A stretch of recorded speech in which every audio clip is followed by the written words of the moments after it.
Victoria man and son have just returned from a visit to New York City. Paul Barton is a teacher who deals with computer software. He says the devastation is much worse than how it looks on television. CH's Kim Emerson has their story. Yeah, this is a little bit of a pile as we go around. Paul Barton and his son Michael can't get over what they saw while they were in New York City. They still wear the support ribbons they got while on their trip. Michael videotaped much of the visit. When I was down there, I got this stomach feeling, like an empty stomach, and it just hurts. Now I still get that when I watch it.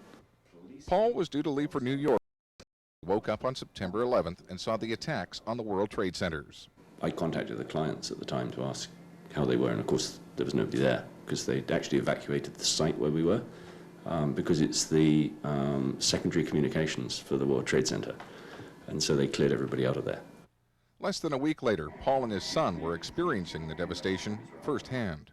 I flew into Newark, and I'd flown out of Newark just the week before, and so it's a very sad sight to see a very large empty space at the lower end of Manhattan with smoke coming out of it, and it was shocking, and everybody on the plane was shocked. It was a sight with all the, there was like the dust coming up and everything.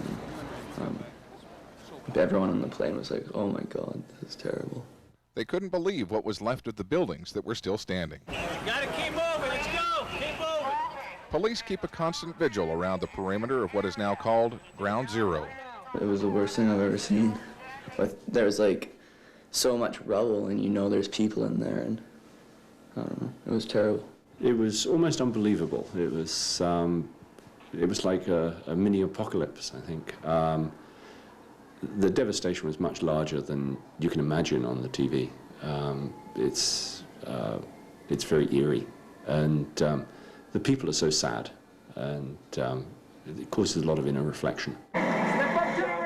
Looking back, the only question Paul Barton had about the trip was whether he should take his son. I've pondered on that for a while. It was much more shocking than I thought. I think as an experience for him, it's incredible. And I think that it does help him understand what life is about. Finance Minister